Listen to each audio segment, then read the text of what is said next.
As ever, welcome back. This week we got word on how churches will reopen in September. All 16 pages of it.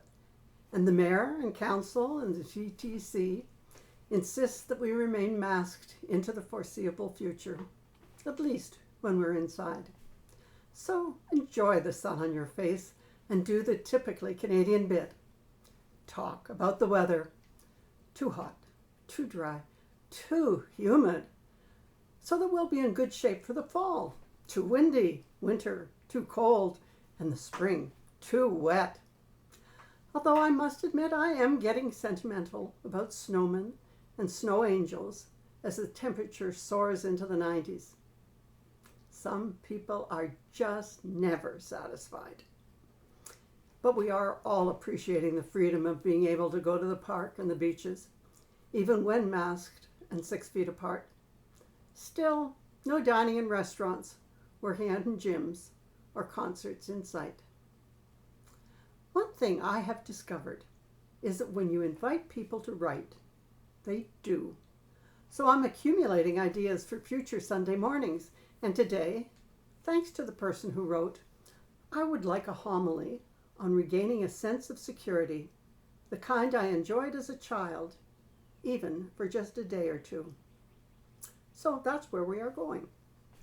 It got me to thinking about the different aspects of security and wondering exactly what kind of security we enjoy as a child compared to that as an adult. Well, first and foremost, it seems to me that it's the ability as a child to assume that all will be well because the big people, mother and dad, are looking after things, and after all, they are infallible, always there. We do not have to worry about what we'll eat or when, whether we will be baptized or go to church. We don't have to worry about bedtime because somebody else puts you there. A bath, a dessert, a trip to Granny's, or what to wear, all the decisions are made for us. That is what parents are supposed to do.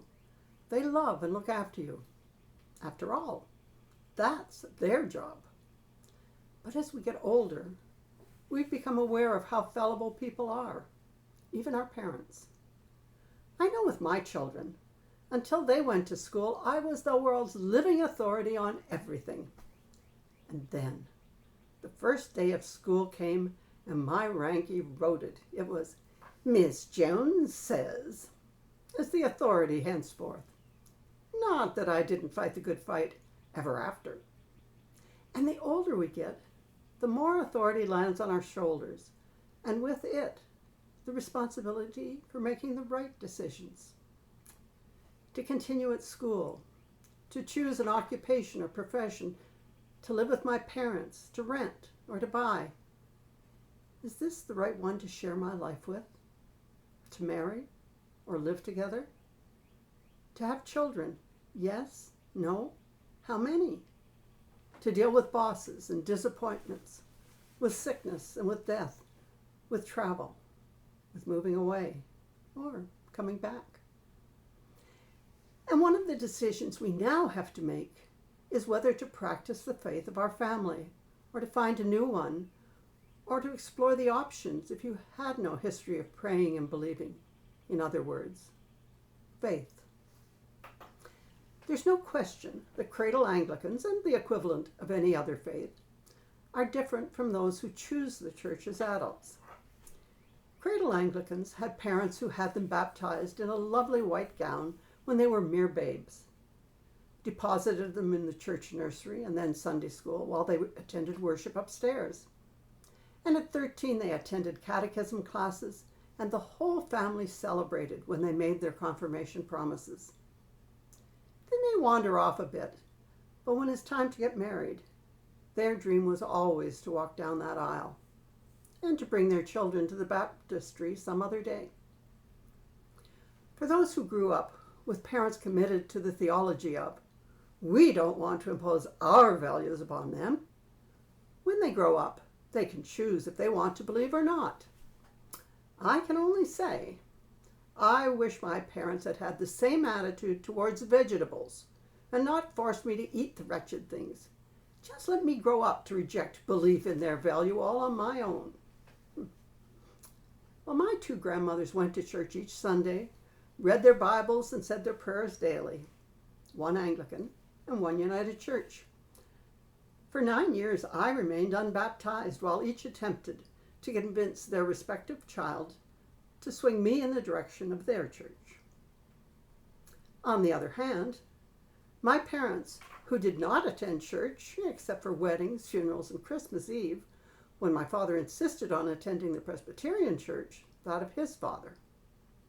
But they did insist I go to Sunday school at the nearest church, which happened to be Anglican, so that I would understand the basics, or perhaps to appease the grandmothers. At 9, my United Church grandmother triumphed, and I was trotted off to her United Church minister's parsonage and was baptized from a cereal dish with water from the tap and none of the trappings that I had seen in church. 5 years later, I attended St. Paul's and knew I had found my spiritual home, which it has remained ever since.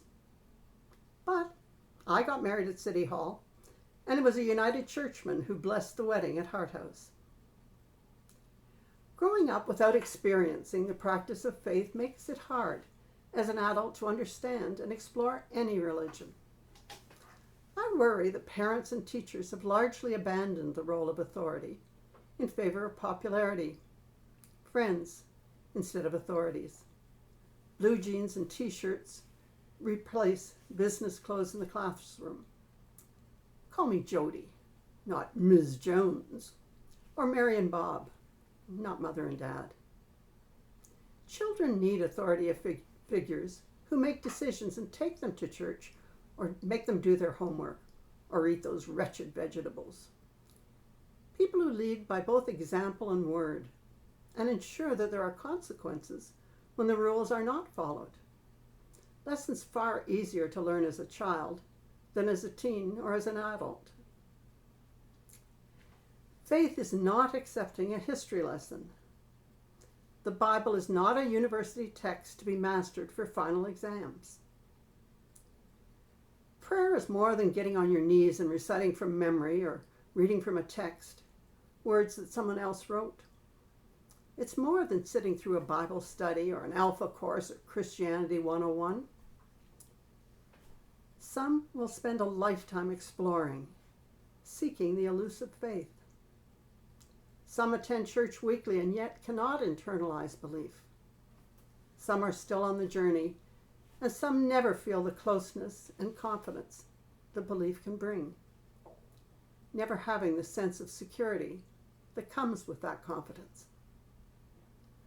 Finding faith is one of those impossible things. When you're looking for it, it makes no sense. When you have it, it's such a part of your DNA that you often take it for granted. Either way, there is no guarantee that things cannot change. The seeker may suddenly have the confidence of knowing, and the believer may question their belief when tragedy or loss or the devil strikes. It is what makes church and the practice of faith so important. Getting together with others who share your beliefs or your search for even an hour a week is a great antidote to the incessant assaults of the secular world that mocks and jeers and treats all who believe as somehow feeble-minded. The more you know, the more you study, the more you practice, the more familiar and welcome faith becomes. It's why there are seeker services for those who are looking for answers. St. Monica's has modeled its worship on such a style. We explore different ways of worshiping. We welcome questioning. We seek answers together. We're all together and formal, and our doors are open to everyone. I'm sure, wherever you may be on your journey, that there is a congregation that worships in this way. But if you have questions you would like me to address, either directly or through this medium, please send them on. Because just as once one had confidence that their parents would see that all one's needs were met in this world, the confidence of faith means that one has confidence that all will be well in the next world. And that is a security for all ages. Like parents, it's what God does. He loves and looks after us, and therein lies my security. That is the security that I believe that the writer who started this discussion is seeking. We can't go back to Mother and Dad taking on responsibility for us, but we can trust in our Heavenly Father for giving us our future secure. Our brother Jesus renewing us in faith, and the Spirit enabling us to grow in love in this world, our purpose for this lifetime. May your faith give you joy, and your joy spread in love. Until next time, so may it be. Amen.